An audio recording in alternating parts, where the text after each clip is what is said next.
Lebih dari 2 pekan tanpa hujan membuat kebakaran lahan meluas di sejumlah wilayah Sumsel dan masih dilakukan pemadaman hingga saat ini. Lahan di sejumlah wilayah di Sumsel semakin kering dan mengakibatkan kebakaran meluas, seperti di Kabupaten Ogan Ilir, Musirawas, Muara Enim, Musi Banyu Asin, Empat Lawang, dan Penukal Abab Lematang, Ilir atau Pali. Pemadaman saat ini masih berlangsung di Kabupaten Pali yang sudah 3 hari disusul Kabupaten Ogan Ilir dengan jenis lahan mineral. Ketersediaan air di kanal sekitar lahan yang mulai menipis menjadi kendala pemadaman.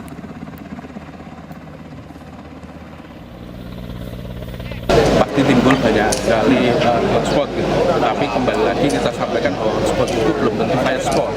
Makanya perlu patroli udara ada dari Pak Iqbal juga selalu rutin pagi, siang, kemudian ada waterbombing juga dilakukan, di darat juga kita melaksanakan patroli. Itu sekarang sangat membantu sekali. Pasti signifikan karena memang beberapa titik ini lebih panas dibandingkan daerah yang lain. Kalau yang Bali memang akses agak lumayan jauh dan sumber air masih ada tetapi sudah semakin sedikit.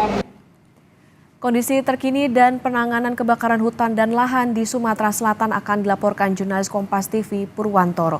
Purwantoro, selamat siang. Bagaimana perkembangan pemadaman titik api dan apa langkah yang dilakukan Satgas setempat?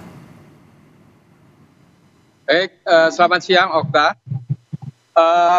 Sampai saat ini tim Satgas Gabungan dari Manggala Agni, TNI, Polri, dan Masyarakat Peduli Api masih melakukan penjagaan di areal yang berada di Kabupaten Penukal Abab Lematang Ilir yang 3 hari kemarin dilakukan pemadaman karena daerah tersebut terbakar.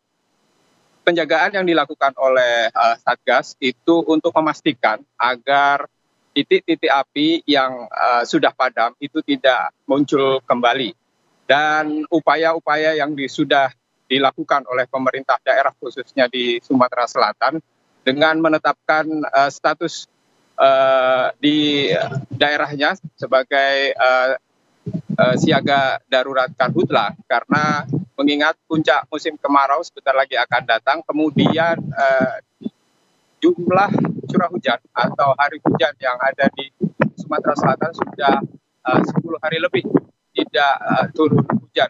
Upaya ini dilakukan sejak awal dengan melakukan modifikasi cuaca untuk membuat hujan buatan. Ini dimaksudkan untuk melakukan pembasahan khususnya di daerah-daerah rawan kebakaran hutan dan lahan, terutama di lahan-lahan yang berupa tanah-tanah gambut atau wilayah gambut yang ada di Sumatera Selatan.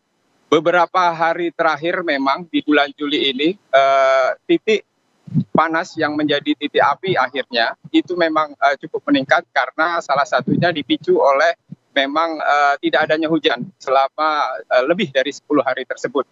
Upaya pemadaman juga sudah dilakukan oleh Satgas Gabungan Karhutla Sumatera Selatan melalui darat dan udara, selain juga melakukan patroli di wilayah-wilayah yang saat ini rawan karena cuaca yang cukup panas.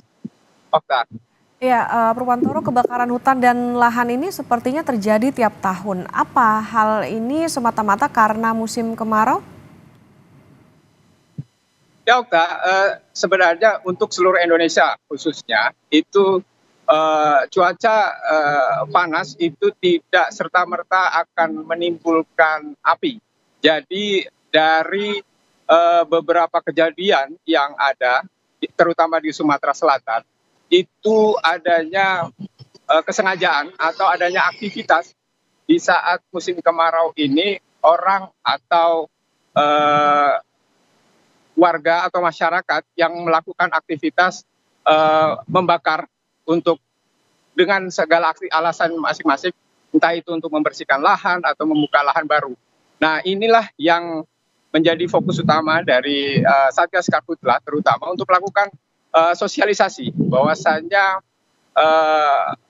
untuk kepada masyarakat dihimbau untuk tidak melakukan upaya-upaya atau melakukan tindakan-tindakan membakar lahan atau hutan untuk alasan apapun, terutama di musim kemarau saat ini. Ini sudah dilakukan, namun memang mungkin di tingkat masyarakat memang masih belum ada atau memang sudah menjadi kebiasaan dan faktor ekonomi juga untuk lebih murah apabila melakukan pembersihan lahan atau pembukaan lahan baru dengan cara dibakar.